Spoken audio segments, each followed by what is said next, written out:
mwifashishije ibyanditswe byera mwamutubwira aravuga ngo twese turi intumwa ariko ngasubira nkibaza ikibazo nibajije ese nimba twese turi intumwa kubera iki mufata bari abantu mukabasengera ku buvuga butumwa mwarangiza mukabarekera muno mwikanisa mwaravuze ngo mugiye kubatuma bitari bya bindi rumeur zo kuvuga ngo bari mu kuvuga donc aho ngaho ngumushumba ngomba kwakwa izo nshingano singikwiriye guhagarara imbere y'abantu bongere gute dushobora kubagereranya n'abakristo bose muri rusange dushobora kubagereranya n'abashumba dushobora kubagereranya n'abavuga butumwa kuko iyo usoma hano Paulo yaje kuvuga ngo bamwe yabagize kuba bungeri abandi abagira kuba bavuga butumwa bwiza izo mpamvu na muri kiki nizo ngiye kuvuga bukeye gusa sintinda ndabona ivuga butumwa ari mu kugenda rigongana n'ubuyobozi bw'itorero kubera impamvu imwe iyo ngiye kuvuga ijambo rya mbere abantu bari kugira inyota yivuga butumwa itorero ugasanga mu itorero basenge niyo nk'abantu nka batanu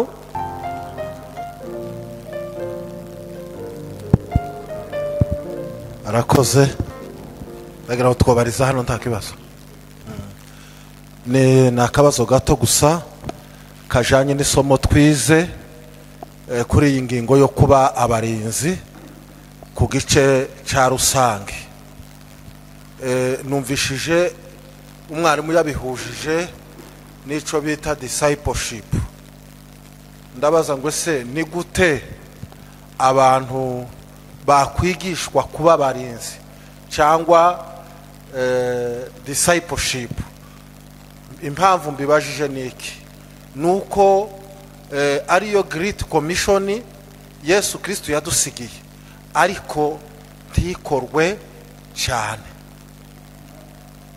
impamvu mbivuze kandi nuko amatorero yacu atangira hano muri iki gihugu turimo ntabwo atangira ari uko habayeho ico gikorwa cyo kuja kuba abarinzi ahubwo atangira ari abarinzi bashimuta abandi barinzi murakoze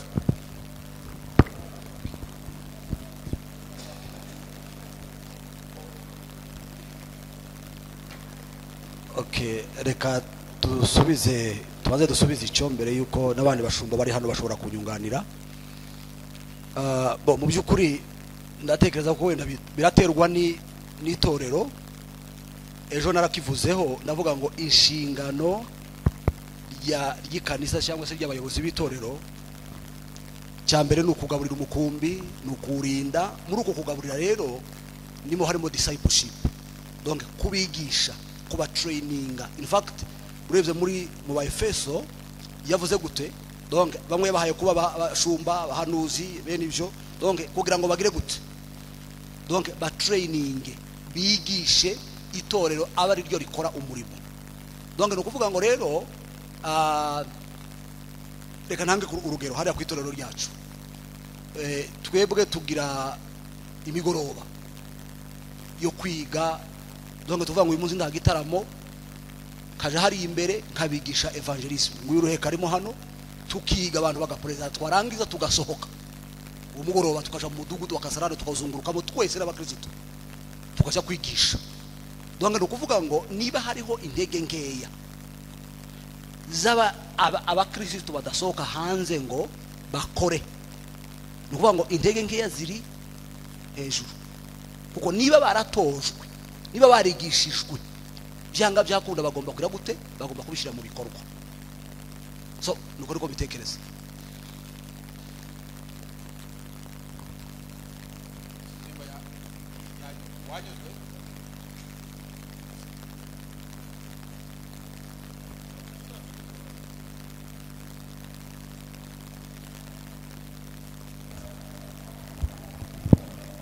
ngiye kubaza ikibazo kimwe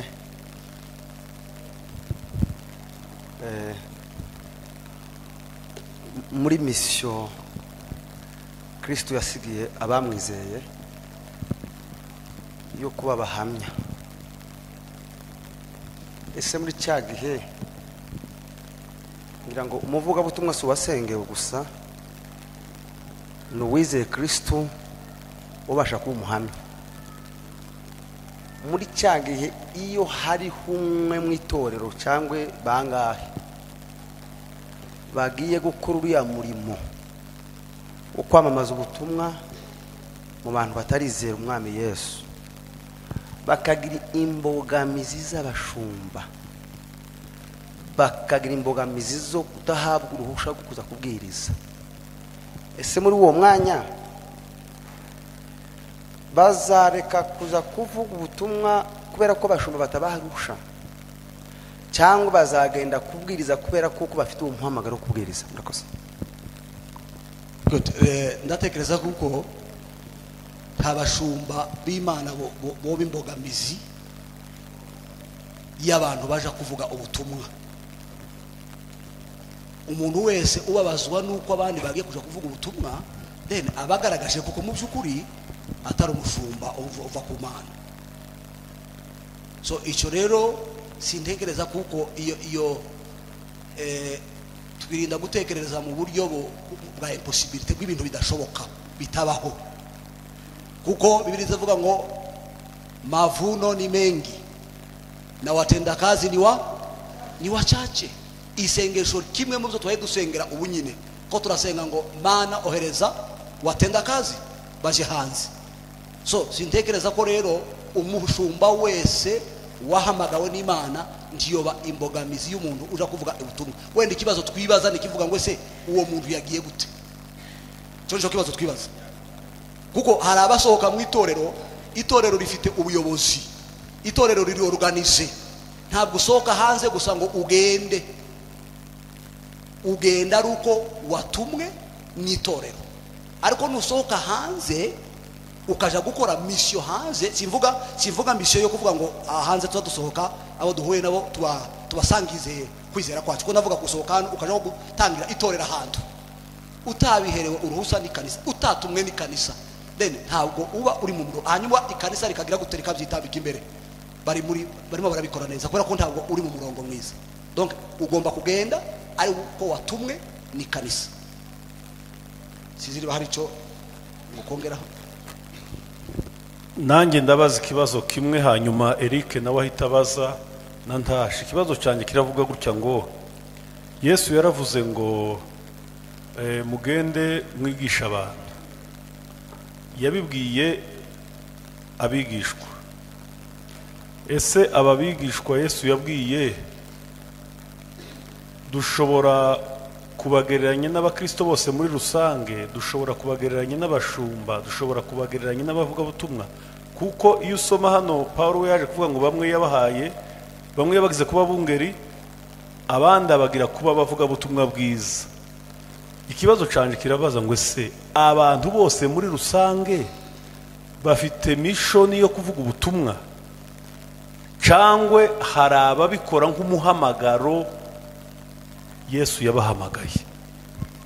Mu buryo muri rusange twese turabigishwa ba Kristo. Twese dufite iyo nshingano yo gusohoka hanze tukabwiriza ubutumwa. Uribuka wa Musamariya kazi amaze guhura na Yesu byagenze gute? Amaze kumenya ko ari Mesiya, yahise asubirayo aje kubwira umudugudu wose, aravuga ati nabonye Mesiya.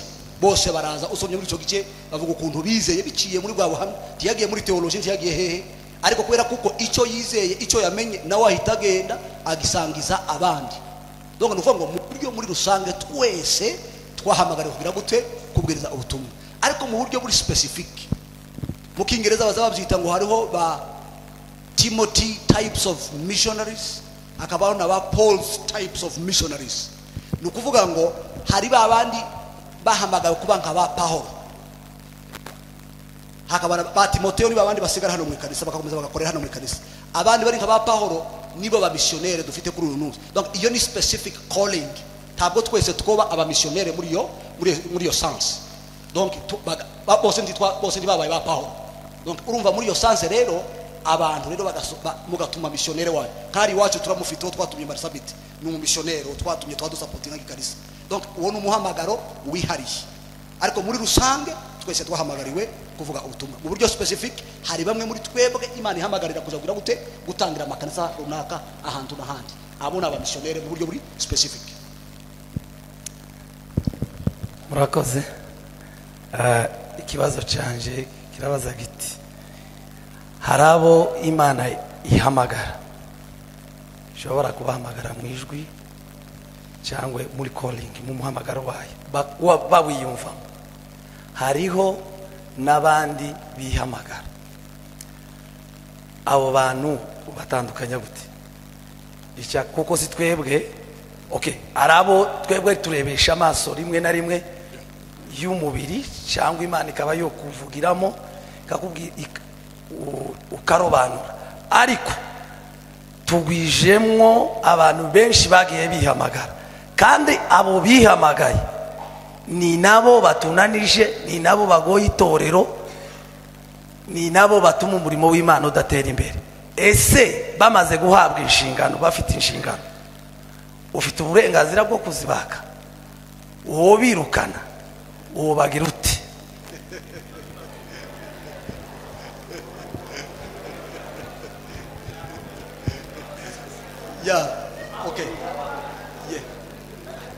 Icyo ni ikibazo cyiza. Ni ukuvuga ngo ariho ibintu nka bitatu. Ikintu cya mbere, iyo wahamagawe n'Imana uzi ubyiyumvamwo, Imana izi gushyiramo ikintu, icyo cyifuzo ukabyifuza ukabikunda, icyo ni ikintu iyo etape ya mbere. Ariko itorero niryo baza kuri icyo, kubera ko kubyiyumvamo ngo ritari gusengera ku pasiteri, iyo ni etape ya mbere. Wowe ugomba kubyiyumvamo ukabikunda. Icya kabiri, itorero rigomba kubisuzuma, rikabisuzuma, rikabibona, rikabikubonamo, bakabyemeza, bakavuga ati uyu muntu arabikwiriye guhabwa izi nshingano. Urumva? Donc barangiza rero bakabona kugira gute kubikora. Ariko kandi ikindi navuze cya gatatu, hariho qualification Imana yashizeho. Araho wari wakora akazi, wakoze akazi ahantu hatandukanye, iyo ugiye gukora akazi ari ibyo bagenderaho, bakavuga ngo niba uri ujuje ibi byangombwa, niba ubyujuje urahabwa akazi, kandi niba utabyujuje muvuga ngo ntukwiriye kano kazi, sibyo? Hanyuma ibyo yabishizeho, yaravuze ngo nuko umwepiskopi akwiriye kuba inyangamugayo, no kuba umugabo w'umugore umwe, abe adakunda ibisindisha, wirinda, ugira gahunda mu kubaho kwe, ukunda gucumbikira abashyitsi, ufite ubwenge bwo kwigisha, utari umunyu wa vino cyangwa umunyarukoni, ahubwo abe umugwaneza, utarwana, utari umukunzi w'impiya, utegeka neza abo mu rugo rwe, atagira agatera abana be kumvira no kubaha rwose. Urumva izo ngibyo? Izo ni qualification, izo twita ngo non negotiable, zidashobora guhinduka. Ni ukuvuga ngo turazira, twavuga ngo ese ibi bintu twavuze uyu muntu arabiguriye, cyangwa aracyarwana n'umugore hariya, cyangwa aracyagira gukeneye. Nimba atujuje bino byangombwa, then ntabwo ari qualifié guhabwa izi nshingano. Nimba baramusengeye kandi bazi neza kuko ibi bintu atabyujuje, bose n'aba bandi.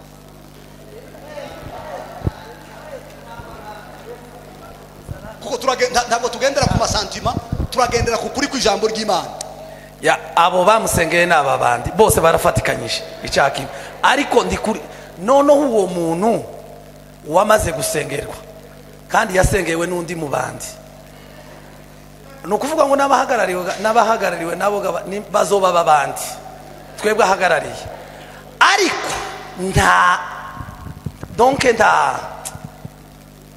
tureke gucisha hirya, kubera kuko ari igihe fanatisme izibaho. Jewe nimba ndi umushumba, umwana wanje ngomba cyangwe mwene data, murabizi kuko twese biba mu makanisa ya bene wacu, umugani wa gapapa w'abakongo, ugasanga nawe amushizeho, kandi amushizeho adashoboye. Noneho abandi bavuga ati uyu muntu ndashoboye, nizo za ntambara. None se uwo muntu wica umurimo w'Imana, niho jewe azogirwa gute?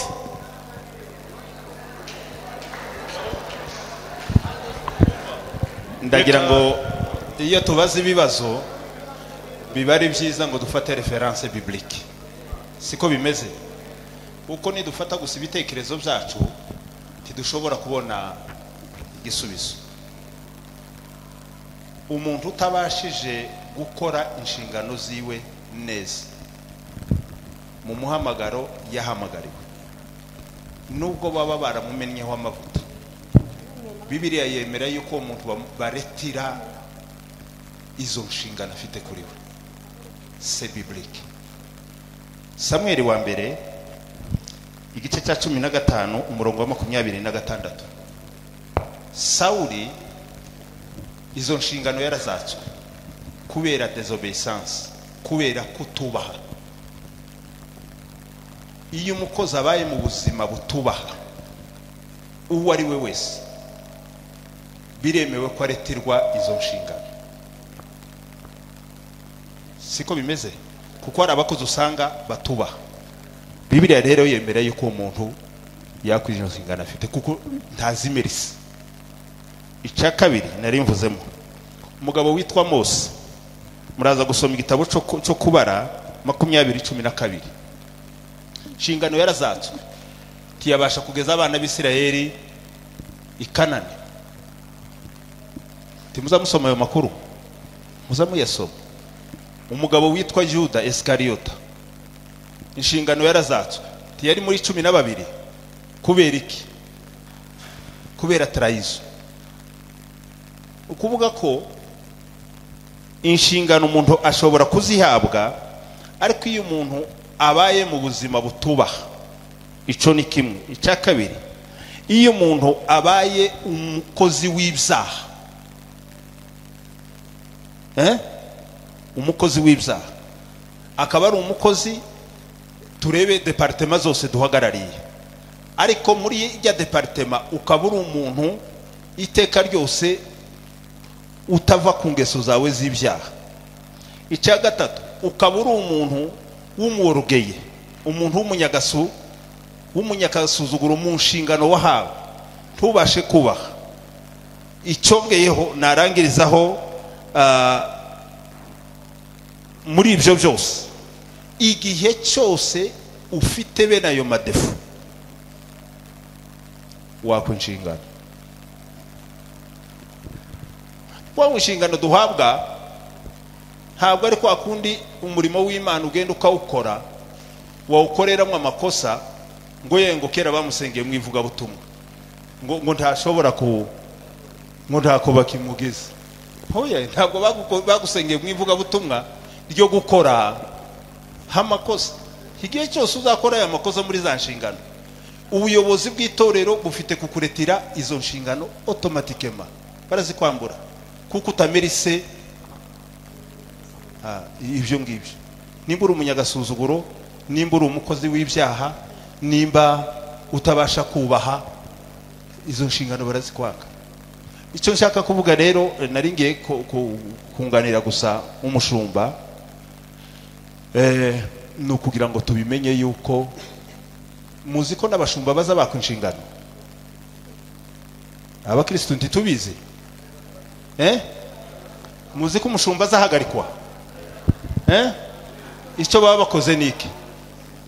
Baba bamwatse inshingano kuko atakirimo akora ibyo yagize gute, ibyo yashinzwe cyabura ibyo yahamagariwe gukora. Icyo gituma rero umurimo wose igihe cyose tuwukora, tugomba kuwukora nk'abagaragu bafite shebuja, kandi shebuja niwe utanga amabwiriza. Murakoze. Reka twakire Ntasha na Jackson usorezaho, na pasiteri hari inyuma. Ko mubaye benshi kandi tugira ngo dukubite umukungu umwe tuze gusoza. Okay, nimubaze vuba vuba. Karibu. Murakoze. Ikibazo mbaza ntabwo ari ukugira ngo ngitsindagire cyane, no kugira ngo ndushe kubimenya kuko ari akunumvishe gatoya. Ibibazo mpamujamwo ngo z'abashumba by'itorero, iki cyaro turimo n'icy'abanyamasengesho no kuba umurinzi. Izitorero nari kumubaza byinshi kuko nje pastor n'ugiti cyanje, ntabwo ntongera mvuga ngo umushumba ngo yagize gutya, jewe nsengeye kwivuga butumwa, ariko simbivugaho. Mfite uburyo nzobikubaza, wenda natwe tugutumira kabavuga butumwa, utubwira icyo umuvuga butumwa shinze, ariko ngiye kuvuga muri departement y'abanyamasengesho. Point intérêt. Ikibazo cyanje ni kingiki. wavuze ngo waduhaye referanse muri Yesaya 52 umurongo wa 7 kumeza no ku 8 wasomye uravuga ngo umurinzi wa mbere ni umushumba ni umwungeri, ariko nyumuza kuvuga kandi twese turabarinzi. Ariko none se kuki ari umushumba ari umukristo akabonera mu banyamasengesho ya groupe y'ishyirahamwe ngo ariko kweri muri abarinzi? Uwo ni umushumba wavuga, ariko muri abinginzi muri abarinzi. Ni ukuvuga ngo angurosomodo mu ncamake abayumbe ni umuntu ujana ubutumwa, ariko hari abinginzi n'abanyamasengesho. Abinginzi ni umuntu uhora ku ivi uko bukeye nuko bwije. Rero ikibazo cyane niki ngiki, kubera iki reka mpere ku mushumba uri imbere cyangwa nje, kuko icyo tugera tukavuga ngo ariko kweri kuki mwiyita icyo mudakora muri abarinzi, ariko umushumba kandi twese twavuze ngo twese en general ngo turabarinzi. Aho ngaho se watubwiye ngo uwa mbere ni umushumba, hari uwa kabiri se, hari n'uwa gatatu, hari uwa kane. Murakoze. Good. Mwiseka nibyabiye wowe kubyumva, reka nsubize abandi bakomeze. Ya nibyo navuze ngo muri Bibiliya nta hantu uzasanga bavuga ngo abanyamasengesho ni groupe y'abantu runaka. Donge abanyamasengesho ni itorero ryose muri rusange, ariko ndongera ndavuga ngo itorero ni institution ira fonctionna nk'indi organisation yose. Donge nico gituma dufite abashumba, dufite abandi bakora imirimo. Donge abashumba nibo ba overseer, nibo bahagarariye umukumbi. Barangiza noneho rero bagatanga amatasks, urumva? Donge bakaorganiza bakavuga ngo mwebwe mushinzwe kuza mukubura hano, mwebwe mushinzwe kuza musohoka mukaja hariya gufasha abantu, mwebwe mushinzwe kuza muja mu bitaro. Iyo ni organisation interne yiki yitorero. Igihe rero abashumba ba organize bakavuga ngo mwebwe iki gikundi runaka mushinzwe kuzoza mwinginga, urumva? Kuzoza musenga cyane kurusha abandi. Noneho rero mwarangiza donge ya task specific yabahari, kibivuze mu byukuri ngo muri superior ozo, donge muri hejuru y'abandi. Mwese muri abanyamasengesho, ariko twese donge tugenda duhabwa inshingano. Donge ukora iki. Donc umushumba rero igihe abebaza ni inshingano ze, ngakwa kundi kwa komanda mu gisirikare aza organiza igisirikare kaba mwebwe mushinzwe ibi, mwebwe mushinzwe, ariko bose n'abasirikare. Yarangiza afite uburenganzira bwo kuza akazabaza tese mwebwe iyi task yanyu mwayikoze gute, ko mutayikoze neza, twabahaye task ntimwayikoze neza. Afite inshingano zo kugira gute zo kubaza. Iyo ni organisation y'itorero, kandi ubwo nukuvuga ngo abayobozi bafite ubwo burenganzira bwo gukora follow up, bakaza bakikisha kuko ivyo bihaye gukora bihaye bigenda bikorwa neza. Murakoze. Akabazo kanjye kari kuri kino gice n'ubundi turimo twigaho murongo wa 6 agace gaheka, ndatekereza ko ari B. Kavuze ngo yemwe abibutsa Uwiteka ntimugatuze. Hanyuma nkibaza se muri kamere y'Imana habamo kwibagirwa, kuko wibutsa umuntu wibagiwe. Ikibazo ni ico ngicyo. Good. Imana ntabwo izayibagirwa, aho tuvuwa ndizayibagirwa. Ariko no kuvuga ngo Imana ubundi tuyita ngo ni sovereign, iri sovereign. Hari ibyo donc izimenya mwanzo na mwisho, ariko hagati aha ngaho ari ibyo baza bavuga abanyabwenge ngo yashizeho ama moyen à travers lesquels ibi bintu bizogenda bisohora. Donc kimwe muri ayo mamoye rero na amasengesho, urumva? Donc izidutegeka ngo tugira gute dusekane abo twabanye muri seminari muribuka, narababwiye ngo amasengesho ari biblique. Amasengesho tugomba gusenga ibyanditswe, agomba kuba ari baze ku byanditswe. Ni ukuvuga ngo tuzadufata ya masezerano Imana yadusezeranyije, twarangiza akaba ariyo tugira gute, akaba ariyo tugarura. Tuvuga ngo wavuze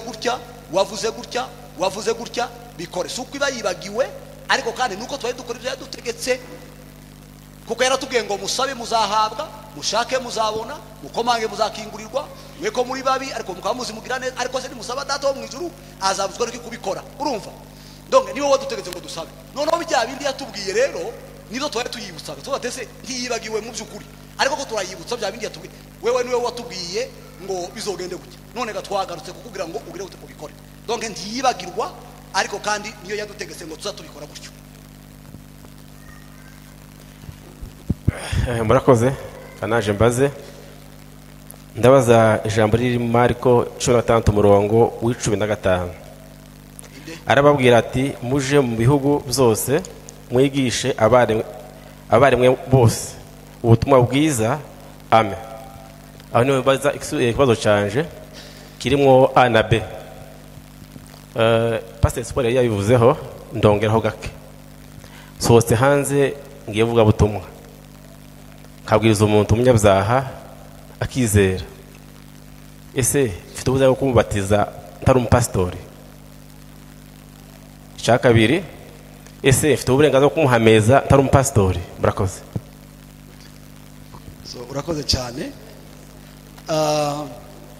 Ni bya bindi twavuze ngo iyo ugiye hanze kubwiriza uzugenda kubera kuko deje hari itorero ubarizwamo, iyo torero rufite abashumba kandi umuvuga butumwa iwe akazi kiwe nukugira gute nukubwiriza. Iyo arangiza kubwiriza agagira gute iyo ari hafi n'itorero uzumubwira ngo ngira itorero ryacu ukamuriyanta akaza mu ikanisa. Waba uri kure n'itorero ryanyu ugashaka irindi torero riri aho hafi ukamuriyanta kuri iryo torero muhuje imyizere atari itorero bene iri gusarigize. Noneho warangiza rero wa muntu ibindi bisigaye rero discipleship, donc barya rero babashumba bari ya torero bakamubatiza bakakomeza bakanamukurikirana bakamurera. Icyo ni kimwe, ariko hariho ya pas de règle sans exception. Ushobora kuja hantu ibyo zose tuvuze hatari pasiteri hatari inde urumva automatically ugomba kumubatiza. Donc uwo mubatiza mu gihe nta bashumba bari aho ndabandi, donc ugomba kugira gute ugomba kumubatiza nta torero riraho. Complete pasiteri ku kibazo warubajije cyumvikana pe Tesimana iribagirwa kugira ngo abantu bayibutse. Asubije neza umushumba icyo abantu baza bakoreye abibutse Uwiteka. Imana ntiza yibagira. Imana iriya ni muri sanse y'umuavoka. Umuavoka iyo ahagaze imbere y'umucamanza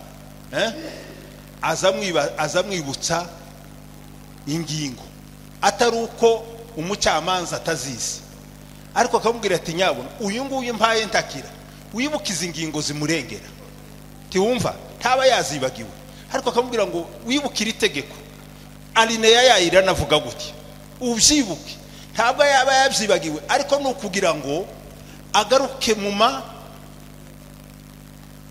muri rezo zatuma uno muntu agira gute arengerwa. Natwe iyo twibutsa Uwiteka titumwibutsa nk'uwibagiwe, tumwibutsa nk'abahagaze imbere yiwe utanga igisubizo, ariko tukamubwira ngo ibuka ino ngingo niwe wayivuze.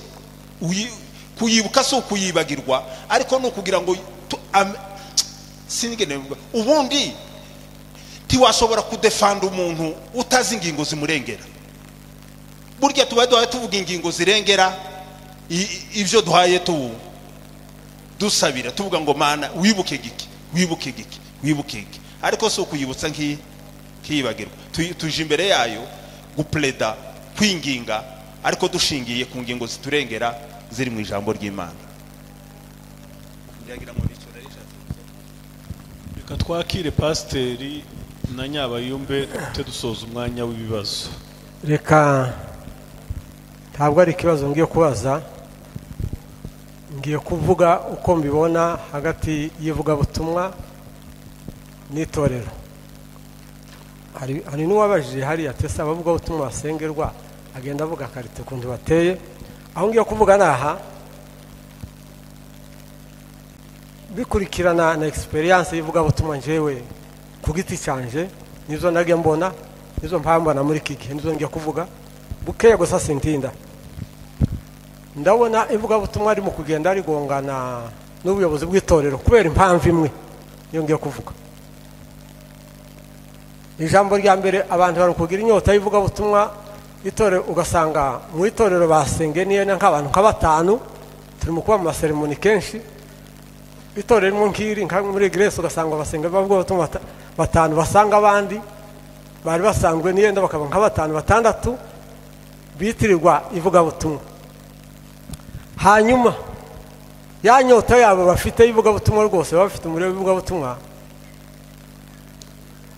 kibaje kuri tere y'ikijana n'ivugabutumwa icyo rivuga nkariya twigishije ngo ni mugende ngo mugende, hanyuma kugenda hakagenda bangahe hakagenda bake, noneho tere ikaba ntoya, tere ntoya mvuga ni hariya hakagenda haba kugongana, ugasanga umuntu ugarashaka guta inshingano ziwe kugira ngo afate ino tere ya hano ari akoreramo wa muhamagaro w'ivugabutumwa. Nize ni consultation uko nabonye niho hagenda hagonganisha abantu cyane. Ikindi kandi yagera hano mu itorero yasengewe akabona nta support y'itorero kugira ngo rimushigikire ngo agende, akumva yuko nta bushobozi afite bwo kugenda hehe hanze, agatinya tere yo hanze izigora cyane. Tere yo hanze uzugera ahantu reba kugera mu kibuga nta bafana ufite, nta baririmba, nta bagira gute, nukuvuga ngo ni ahantu hagoye cyane, navuga ubutumwa bake bahakorera. Nze nicyo nabonye n'uyu munsi ikibazo kigenda kivuka mu matorero, ugasanga avuga ubutumwa bagonganye n'itorero naho kiva. Aho niho nashoboye kugenzura, sinzi nimba namwe ari uko nguko. Reka ntanga urundi rugero. Iyo usohotse hanze amatorero menshi afite systeme ya evangelisation nyine cyangwa ya missionary kariya ryabo, ni ukuvuga ngo iyo uvuze gutya bahita bashaka financement mu buryo bufatika, ukagenda za Busia n'ahandi, ariko yose amatorero yose akunda gukora iyo gahunda. Kabone byo n'ibintu mu gutera ibibazo byinshi mu matorero n'umuvuga ubutumwa akabona badashigikiwe, ni nkaho ngaho. Ufite ikibazo?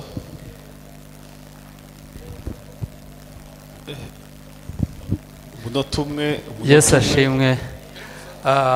Ndakompleta pastor gatoya. Muri communauté yacu ikibazo dufite cha evangelisation nukuza hano muri Grace, nukuja muri El Shaddai ngo badukingurire, ariko ntidushake kujya kuri tere hano hanze aho tugomba kujya kubwira abantu ubutumwa ngo bakize. Tugashaka kuza hano bamaze kubaka, ni naho hari mu kugongana. Akumva ko bagomba kumutumira muri release, akumva ko bagomba kumutumira muri El Shaddai n'ahandi, ariko aho kugira ngo agende atangize ibye umurima mushya. Icyo nicyo kibazo dufite. Rero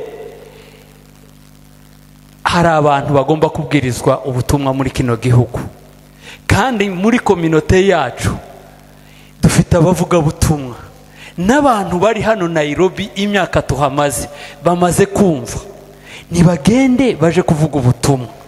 Nibishoboka itorero riba supporting, ariko tureke kurwanira mu byuzuye ngo wumve ngo nanje naha singomba kuva hano.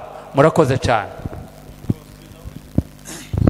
Murakoze. Ntabwo nja kure n'ababagiye babaza, ko ndabaza akabazo kamwe cyane cyane yenda abashumba, niki cyakorwa kugira ngo itorero muri societe yacu cyane cyane yacu abanyamurenge, reka mbivuge gutyo, kugira ngo itorero rigarukane umwimerere waryo mu buryo bwa discipline. Ejo bundi twumvisha ari wanyu twagiye tubikurikirana, ariko urebye ni hari byabaye, ariko hari ahandi byinshi bimeze gutyo. Niki abashumba bakora bashumbye izi ntama kugira ngo itorero rigarukane umwimerere waryo, kugira ngo mu itorero habeho discipline? Kuko urugero usanga umuntu yafashe mikrofone hariya ari kuri kamera aravuga icyo yishakiye, abakristo bakavuza amashi, abandi bagaseka, abandi bagatangara gutyo. Izo ngibyo bikaja ku ma status bikagenda gutyo bigaherukiraho.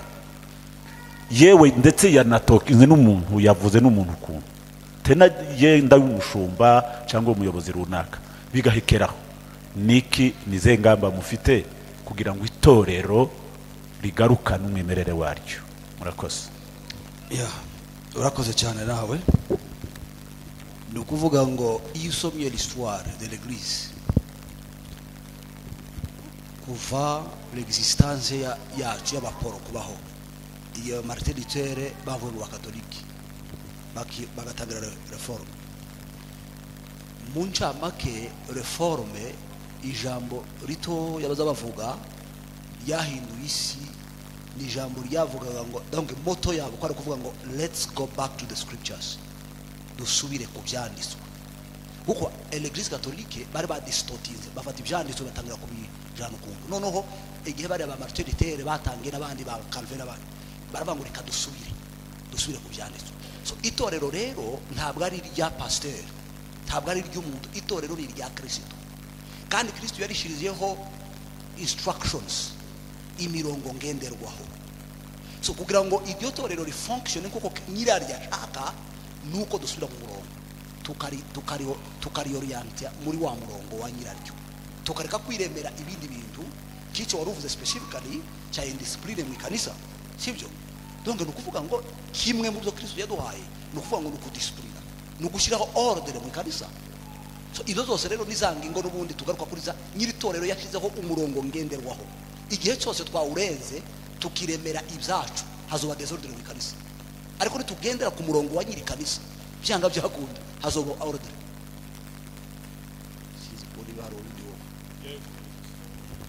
yaba yumbe niwo wanyu. Murakoze cyane.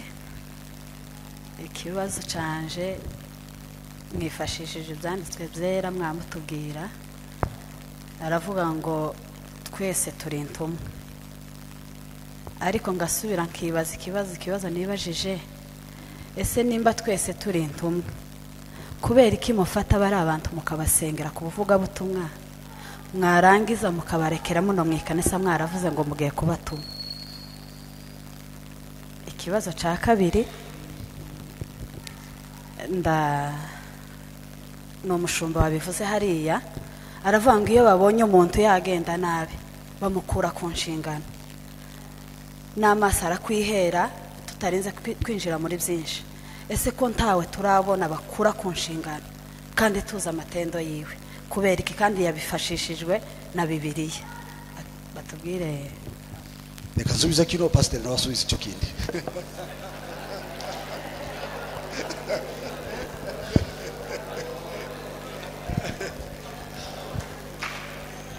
Ya reka kiriya uriya mubyeyi yarabajije kijanye n'aba evangeliste, tese no kubereka tuba tubasengera twarangiza ndi tubatume. Iki nagira ngo cyumve mubyeyi, ubundi gutuma mu by'ukuri ntabwo ari kuvuga gusa ngo tubatume baje muri Ethiopia, baje mu Burayi, baje he, twobatuma na Kasarani bavuye hano. Ni ukuvuga ngo gutumwa kwa mbere ni ugusohoka. Ushobora gutangirira hano muri Kayole, bashobora kuja Kitengera, ariko icyangombwa gusa no kuvuga ngo ibyo bahamagariwe babikore. Aho baje kubikorera siko cyane tureba, ariho hose bobikorera, hoba hafi cyangwa kure. Icyangombwa nuko bagira gute babishira mu bikorwa bakabikora. Ibyo gutuma rero kure nibiriya twagiye tuvuga. Murabizi kuko amakanisa yacu mu by'ukuri turabakene kandi ndi twotuma tiwotuma umuntu umubwira ngo va mu rugo rwawe, hagarika akazi kawe, ugenda ujiriya itorero mudafite ubwo bushobozi bwo kumusapotinga. Donc amakanisa afite ubwo bushobozi arabikora, bagafata umuntu bakamushira muri iriya mubara muri Middle East, bakamutukanda urugo rwe bwose bakarusapotinga byose. Ariko kubera ko turabakene usanga ntituragera muri urugo rwego wenda no kuvuga ngo ariko muri fitire bizoza koko turabisengera, Imana nidufasha rero tukabura ubwo bushobozi tuzabatuma baje kure nawo hatandukanye. Ariko hano reka tubanze turebere hano, ese aba bavuga butumwa bari mu kubwiriza hano muri Kenya, kuko dufite abapagani benshi muri Kenya, dufite abantu benshi bataramenya Kristo. Ese aha bari mu kubikora? Icyo nicyo tureberaho cyane. Nimba batabikora, itorero ni ryorganize rireba uburyo bikorwa, kuko nicyo bahamagariye gukora. Ikindi nakongeraho kuri umushumba yararangirijeho, ivuga butumwa abantu bagize confusion, abantu bagatekereza kuko kuba umuvuga butumwa agomba kuva hano muri Grace Tabernacle akajya kubwiriza muri El Shaddai, kandi ivuga butumwa bahamagariwe gukora niryo kuja hanze. Tekereza kuko nta mushumba uritanga umuvuga butumwa wavuze ati uyu munsi ndaja hariya ku kibuga niye hari Jakaranda, bati uyu munsi mfite gahunda yo kujya Jakaranda, ngo bamubuze bati ntujya Jakaranda. Ariko ibibazo abantu twagize nuko umuntu yumva ngo ubwo bamusengeye mu ivuga butumwa, ahubwo hari ushaka no kuvuga ati nije ushinzwe ivuga butumwa mu itorero na gahunda z'itorero nije uzaza utegura abavuga butumwa, ugasanga nibyo bigenda bigira bite bizana confusion mu itorero. Rero ivuga butumwa dusabwa niryo dusengeraho abantu, niryo gushaka abantu bakira hanze bazimiye. Murakoze cyane. Nibyo ntacyo kwanza tuba tubanza tunamenya, tukunda kubivuga cyane. Nubona ari inshingano bagiye kugusengeraho, uzabanza ubaza izo nshingano izo arizo, kugira ngo uzareke kugira confusion mu byo ugiye kuja gukora. D'abord yes ni umuhamagaro, ariko uwo muhamagaro urarerwa bakakwereka, bakagufasha, bakubanjirije bakakwereka ikigomba gukorwa, nubwo ibindi uzagenda ubimenyeshwa n'umwuka wera, ariko abakubanjirije, kuko Bibiliya iravuga ngo tugomba kwigira kuba tubanjirije, kuko umurimo ugiye gukora si wewe wa mbere, hari abandi bawubanjijemo. Ni byiza rero gufata icyo cyitegererezo kugira ngo ejo bitazatuguteza ingorane, cyabura ngo ubyitiranye n'icyo wahawe kuko bavuye kubivuga. Ese ninde uriya mu mama babaje ikibazo atese niki gituma mutaza muba dezaro. Kimwe gusa cyo muri byo ni ukwihangana, kuko Imana ni patient. Imana iyo yihanganiye umuntu ntibivuze ngo ifatikanije nayo kwemera intege nke ziwe, ibifatikanije ibigize kugira ngo irebe ko yamwihanganira kugira ngo agire gute, ngo abashe guhindukira. Igituma abantu badakubitira ku ijosi rimwe na rimwe suko ari ukunanirwa. Habe nusoma hariya n'icyanditswe haravuga ngo wigishe, ugire gute, uteshe, ugure, nibiza kugera iriya. Kurumva iyo procedure niko rero biba bikwiriye. Igituma bamwe badahita bakorerwa ibyo, haba hari kirwa rugendo rwo kugira ngo barebe ko abo bantu bagira gute, bahindukira bakihana. Ariko si ukugira ngo dufavorize izo ntege nke umuntu aba yakora, no kwihanganirana. Nimba umuntu avuze hano ku gatutu ukamubwira ngo iri jambo uvuze turagutenza, ntituba tubuze kwihangana, ahubwo ujya mwegera tukamubwira ngo ukosore ibi bintu ntabwo ari byiza, ejo ntukongere kubikora, akabisabira imbabazi. Ikibazo tugira nuko nibyo badukosoramo duhangana mu kutabyemera, ukavuga ngo se niki nakoze. Yewe umuntu yakubwira ngo watokoye ukanga ngo yaye ngo sinatokoye kandi uhayurira, icyo kintu rero ntabwo ari cyiza. Biba bisabye kugira ngo abantu biyangane. Ariko kandi umuco wo guhana si uguterera hanze, umuco wo guhana ni ukugira ngo umuntu afate igihe cyo kwitekereza no kongera kandi kwiyumvira kugira ngo agaruke mu nzira iboneye kandi itunganye. Murakoze cyane. Reka wenda nongeraho akantu gatoya kuri icyo, ngira ngo yabaje specifically ku bakuru k'abashumba, donke ngo tukaba tuzi ko umuntu ari ukuntu yitwara, ariko kandi ntitugire icyo dukora nk'itorero. Wenda nongere ku byo mushumba yaravuze hano muri Timoteyo wa mbere 5:19 aravuga ngo ntukemere ikirego ku mukuru ngo mushumba hatariho abagabo babiri cyangwa batatu. Mukuri guhari niba jewe nk'umushumba hari ibihamya bifatika hano, bakavuga ngo pastor ari mu gusambana hano hanze, hakaba hari ibihamya bifatika bitari bya bindi rumeur zo kuvuga ngo bari mu kuvuga. Donc aho ngaho ng'umushumba ngomba kwakwa izo nshingano, singikwiriye guhagarara imbere y'abantu ngire gute mumbigisha. So ikibazo rero kiriho ubunyine nuko abantu bavuga donc ngo abandi bavuze bari mu kuvuga gutyo, ibyo none se wogendera ku marimere umuntu araza aturutse hariya akavuga ngo pasiteri wari mu kuvugaho ibi ngibi ibiki donge nta bihamya bihari nta kepfo ibyo ngibyo ntitwobigenderaho ariko habaye hari ibihamya bifatika donge kuko yabivuze pasiteri icya mbere si ukwihutira kugira gute turamugenderera tukamwerekera n'ubundi atahinduka hagafatwa izindi ngamba biblike zo kugira ngo turinde umukumbi uriya mushumba adakomeza guteza ibibazo. turasoje mureke tugiye gusenga.